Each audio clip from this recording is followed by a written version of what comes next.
सभी योग प्रेमियों को मेरा प्रेम भरा नमस्कार। और साथियों,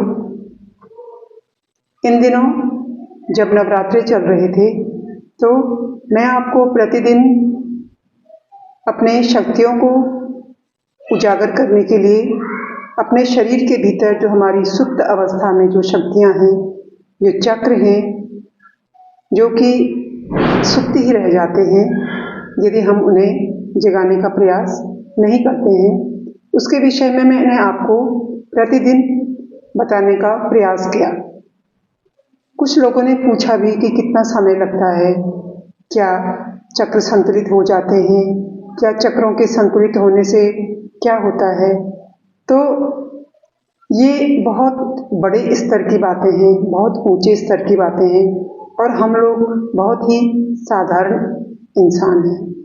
तो मैं उसी लेवल की बात करूंगी जिस लेवल के आप और हम हैं। हम साधारण इंसान हैं, तथापि हर व्यक्ति पहले साधारण ही होता है, किंतु जब वो अपने को पहचान लेता है तब वो असाधारण बन जाता है।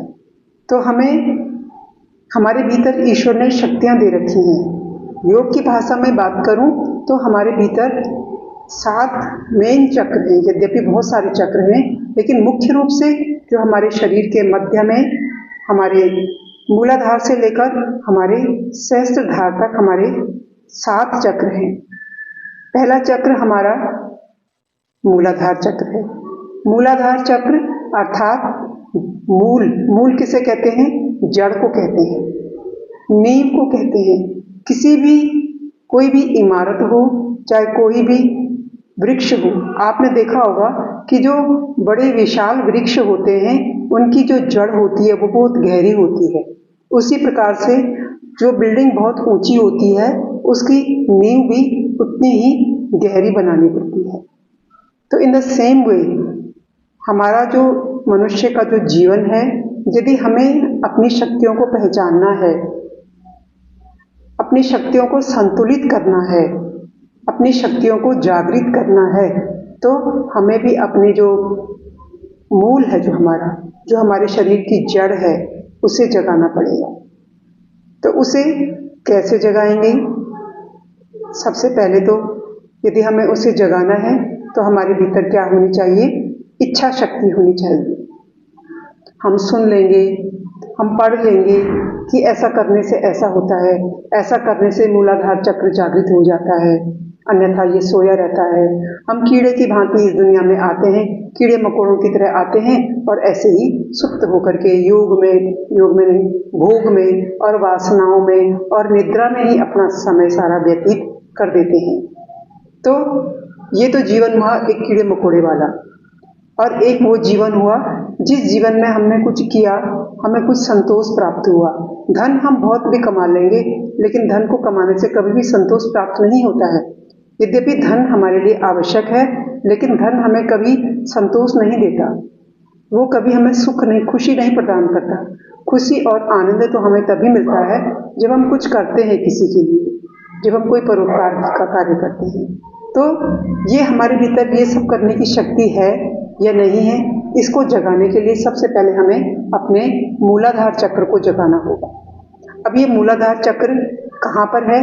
मैंने आपको पहले भी बताया था कि मूलाधार चक्र जो हमारे रीढ़ की हड्डी, जो हमारे मस्तिष्क से शुरू होती है और जो हमारे सबसे नीचे जहाँ पे समाप्त होती है, जिसे हम कहते हैं टेल बोन, हमारे मेरुदंड की पूंछ, तो वो जो उसका अंतिम सिरा है, और वहीं पर हमारे मल और मूत्र के निष्कासन अंग भी हैं, वहीं पे हमारे जननेंद्रियां भी हैं।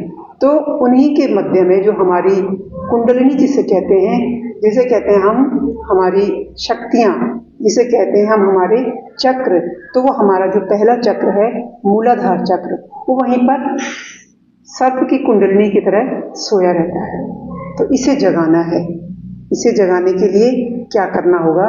पहले तो ध्यान लगाना होगा, प्राणायाम करना होगा। प्राणायाम में हम जब गहरी सांस लेते हैं, जिसे हम कहते हैं डीप ब्रीदिंग, तो जब हम डीप ब्रीदिंग करते हैं तो हम अपना ध्यान कहाँ पे लगाएं? अपने मूलाधार चक्र पे लगाएं, प्रथम चक्र पे। मूलाधार चक्र पे अपना ध्यान लगा करके और लंबा जब हम सांस लेंगे तो उसे हम सांस को इस तरीके से महसूस करते हुए करेंगे, ऐसे ऊपर खींचेंगे उसे। एक बार फिर देख लीजिए, जैसे हमने कहाँ पे अपना कंसंट्रेशन बनाया, अपने मूलाधार चक्र पे, और हम लंबा सांस ले रहे हैं, गहरा सांस ले रहे हैं, डीप ब्रीदिंग ऐसे करके।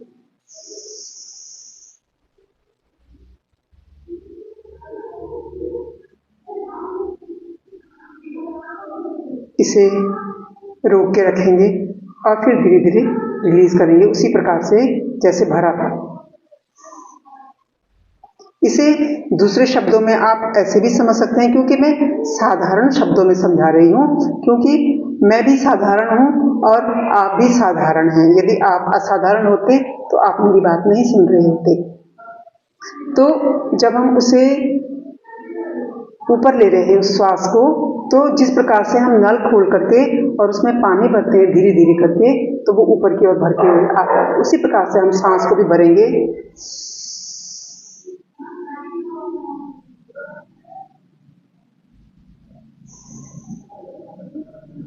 तो साथियों, जो हमारा मूलाधार चक्र है, इसकी भी एक आकृति है। इसकी आकृति इस तरीके से है, इस तरीके से त्रिभुज की भांति, त्रिभुज की भांति इसकी आकृति है। और इसका जो मंत्र है वो है लंग। जब हम अपने मूलाधार चक्र को जगाते हैं तो हम बोलते हैं लंग, लंग। इस तरीके से हम सांस लेते हैं, यहां से खींचते हुए।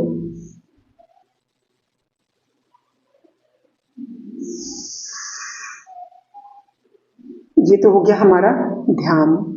इसके अतिरिक्त अपने मूलाधार चक्र को जागृत करने के लिए हमारे पास कुछ आसन भी हैं। उन आसनों को भी मैं आपको बता देती हूँ। इस तरीके से सबसे पहले तो हम करते हैं वृक्षासन। सीधे खड़े हो जाएंगे और दोनों हाथों को ऊपर इस तरीके से।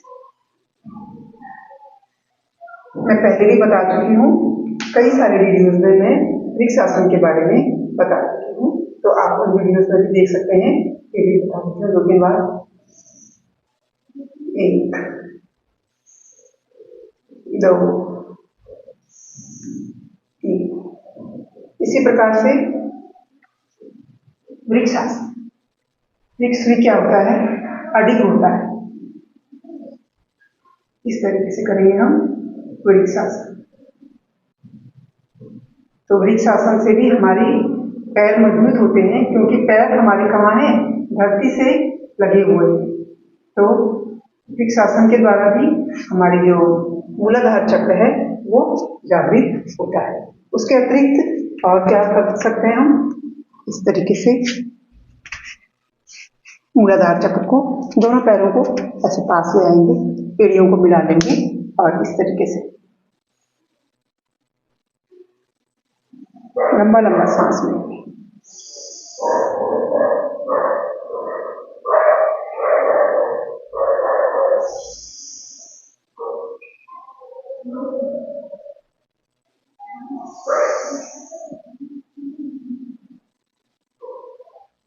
फिर सांस लेंगे।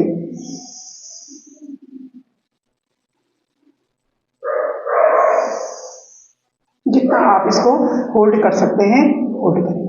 तो साथियों, ये है हमारे मूलाधार चक्र को जागृत करने की ध्यान और आसन की विधियां, और इसे हमें निरंतर करना है तो हमारा मूलाधार चक्र जो है वो जागृत होगा। जब मूलाधार चक्र जागृत होगा तभी हमारा दूसरा चक्र जो स्वादिष्टान चक्र है वो भी तभी जागृत होगा। आज के वीडियो में जो मैंने आपको बताया है, मैं इस उम्मीद करती हूँ कि आप इसका